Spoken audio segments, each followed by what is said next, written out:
Hello, it's Elizabeth. I have Jemima Small Against the Universe for you guys. This is one of my daughter's favorite books, and I'm going to start you off with chapter 1, but first of all, let me read the dedication. This book is dedicated to everyone who has looked in the mirror and felt like nothing. I hope this story reminds you that you are not nothing, you are everything. Chapter 1, Space. I'm going to tell you the word that ruined my entire life. Big. Jemima big, Jemima big, Jemima big. Jemima's as big as a whale, which is completely stupid. Even the smallest species of whale is 2.5 meters long and weighs 181 kilograms. But it's pointless telling anyone that. People at my school don't care about facts. They still say I look like one. They still call me Jemima Big when my name is Jemima Small. It's typical of my life that I look like the exact opposite of my own name, and you can't change your name when you're 12 because the government doesn't let you. Not without your parents' permission anyway. And considering I haven't seen my mom since I was 6 and my dad never lets me do anything good, it's not going to happen. Begging doesn't work with my dad. Neither does emotional blackmail. He's unsympathetic to my problems, mainly because he doesn't believe I have any. Even though she left, I wish I had my mom's surname. Jemima Bouvier sounds 1,000,000 times better than Small. Adjectives as surnames should not be allowed. When I was younger, I thought being the biggest girl in my class was the same as being the tallest, or having the longest hair, or being double-jointed like Izzy Newman, who could bend her thumbs all the way back so they touched her wrists. I thought my size was a simple fact of nature, like the freckles on my forearms and Izzy Newman bending her fingers into weird shapes at break time. Then there was this day at the beach when I figured out I was wrong, like majorly wrong. It happened during the summer holidays, a few months before I turned 8. Nana was staying at ours and Dad suggested we all go to the beach. We'd gone to the beach almost every day of the holidays anyway. It's like 0.4 miles from our house. So close I can hear the sea from my bedroom, which might sound good, but it's the reason we never go on a proper holiday abroad. Dad thinks going rock pooling, then putting 2 pence in the coin pusher game at the arcade counts as a summer holiday. It doesn't. It's technically staying closer to my house than going to school. The first bad thing to happen that day was when I came downstairs in my bikini. The straps were digging in, so I went to show Dad the red marks under my armpits. As I walked into the living room, Dad gave Nana this look I hadn't seen before.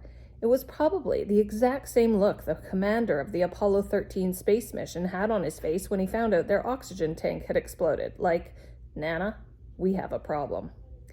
Dad took me to Dolphin Bay Beachwear, this swimsuit shop on the promenade. Dolphin Bay is the name of the beach. It's kind of false advertising because you never see any dolphins there.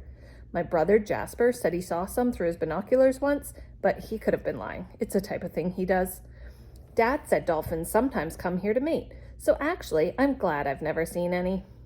The lady in Dolphin Bay Beachwear had penciled on eyebrows. I know, because one of them was slightly smudged, and she raised them as soon as we walked in. She looked down at my tummy and declared, "You're very round," in a voice that made it sound like a compliment. But when I looked up at Dad, he was smiling at her apologetically, as though the shape of my tummy was something he should be sorry about. He was standing right next to me with his hand resting on my shoulder, but suddenly I felt like he was galaxies away. "Puppy fat," he said eventually, and rubbed his beard like he always does when he doesn't know the answer to something. The lady said to me, "Never mind, dear, I have some swimsuits that will help disguise it a little." My cheeks burned and I felt intensely stupid, like that time in year 4 when Miss Reed discovered I could do long multiplications in my head.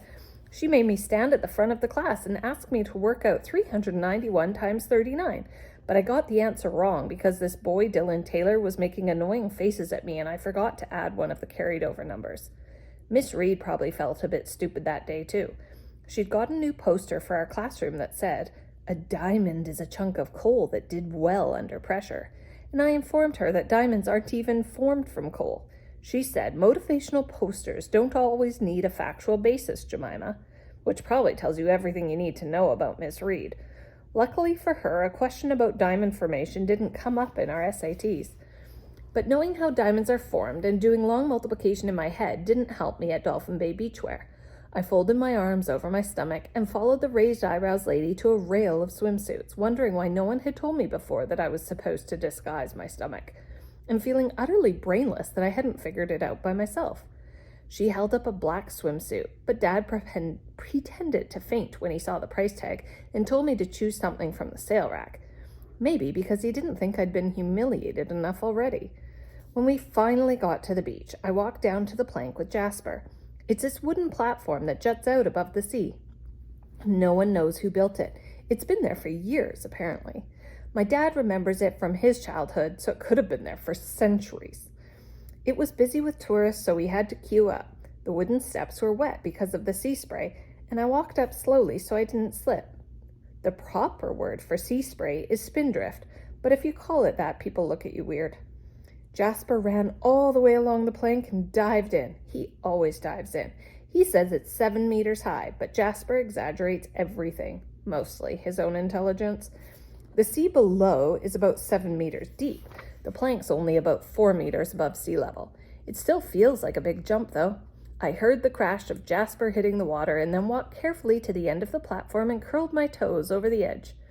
I watched Jasper's head emerge from the waves. He shook the water out of his ears and shouted, "Shark!" I ignored him. He says that every single time. The only sharks around here are basking sharks, and they don't even attack humans, so he was being doubly stupid. I took a deep breath, pinched my nose, and peered down at the water. Then I heard a voice behind me. A whale, more like. Someone sniggered and said, "Yeah, watch out for the tidal wave." I wanted to tell them that tidal waves are caused by gravity, not by someone jumping off the plank, so it was an idiotic thing to say. But they looked a few years older than me, and I was worried about my new swimsuit not disguising my stomach properly. Anyway, from the way they were both laughing, I could tell they didn't care about scientific facts. I tugged at the edges of my swimsuit, trying to cover an extra centimeter of flesh. Then I heard someone else. It was only just louder than a whisper. "She's grotesque." But it wasn't someone young this time. It was a woman about my dad's age. Her wet hair was swept back and her swimsuit had shapes cut out of the sides, revealing a tummy that looked flat, not round like mine. She glanced at my stomach for a split second, then looked at her husband and shook her head. My brain stopped thinking about gravity and whales and tidal waves then, because I could feel their disapproval surrounding me, like water vapor condensing into tiny droplets and forming a fog. It clung to my skin, and suddenly I understood the look Dad had given Nana that morning and why I needed a swimsuit with brand new tummy-shaping, silhouette-flattering technology. I jumped into the sea and swam back to shore without stopping. Jasper called me a few times to come back, but I carried on, even though I was almost out of breath. When Nana asked why I was crying, I told her some boys had called me a whale. She rubbed a towel over my hair and said, "Oh, sweetheart, it's because whales are strong swimmers." But I knew she was lying. She gave me a packet of soft mints and Dad sighed extra loudly, and then looked at her the same way he had that morning about my bikini, so I didn't say anything else. Maybe you think people can't weigh you with their eyes, but they can. Maybe you think people who love you don't lie, but they do. For the rest of that day, I sat on one of Nana's beach mats with a towel wrapped around me, watching people walk past. I listened to their feet sinking into the pebbles and felt the tiny crystals of sea salt on my skin. And this is what I figured out. There are good-shaped bodies and bad-shaped bodies, and mine was one of the bad ones. It's called having a moment of realization, like when Isaac Newton saw an apple fall from a tree and discovered gravity. Well, I discovered I sucked. And once you've figured out something like that, it stays lodged in the frontal lobe of your brain. And each time you look in the mirror, get changed for PE, or stand up in class, or feel your stomach roll over your school skirt, or notice someone giving you a second look, you get reminded. The frontal lobe is kind of annoying like that. I didn't move from the beach that whole day. I didn't go swimming, or push Nana along the promenade in her chair, or go to the arcade, or get ice cream. I just sat there trying to figure out a way I could hide my body from everyone, including myself. But it was impossible.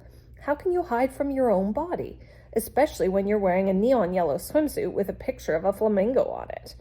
Almost every night after that, before I went to sleep, I wished on the stars to have a body like the other girls in my class, to be the right shape, like them. I wished for my mom to come back too, because when your dad thinks your body is the equivalent of an outer space emergency and complete strangers find you grotesque, you kind of need her. According to my Aunt Luna, when you wish on the stars, it gets beamed out into the universe. She says if you keep wishing, eventually the universe will listen and it will come true. But when it's the first full moon of the year, Auntie Luna strips totally naked and bathes in the moonlight to capture its cosmic energy. So she's not exactly a reliable source of information. Anyway, no matter how much wishing I did, my body stayed the exact same shape, and my mum didn't reappear either. She was probably like the stars, too far away to hear my wishes. I tried not to think about her, but I could feel this empty space growing in my heart where she was supposed to be. The human heart is only 9 centimeters wide, but the empty space inside mine felt bigger than the universe sometimes. I still wasn't immune to the name-calling, even after my first year at Clifton Academy. I'd been called Jemima Big so many times, my heart should have developed antibodies or something like my blood cells did after the flu jab. But it didn't, which is probably why hearing the stuff whispered about me during the end of year awards assembly kind of hurt. Jemima Big knows so much about space because she takes up so much of it.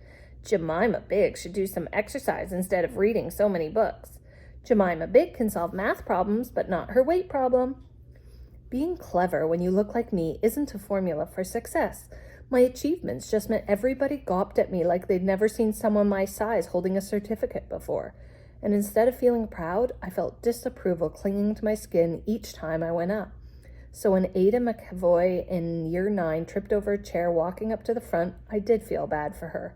But mostly, I felt grateful no one was looking at me anymore. And she knocked into this annoying boy in my class called Caleb Humphreys, which was an added bonus. I thought year 8 would be better.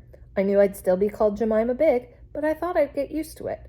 Like Dylan Taylor's voice shouting "Subo" at break times, eventually fading into the background. And I had things to look forward to, like turning 13 in October, which meant I'd be a teenager and Dad would finally have to raise my pocket money. It would still be way below the minimum wage, but unfortunately my dad thinks household chores don't count as exploitation. I was still sort of dreading the first day back. I knew people would look to see if I'd had some kind of dramatic transformation over the summer. Well, I hadn't. I was still Jemima Big. And stupidly, I thought that would be the worst thing. But it's like when you look up at the night sky, what you see isn't the whole picture, and it wasn't long before I started wishing that the entire universe had an escape hatch. That's the end of chapter 1. See me next time for chapter 2 of Jemima Small.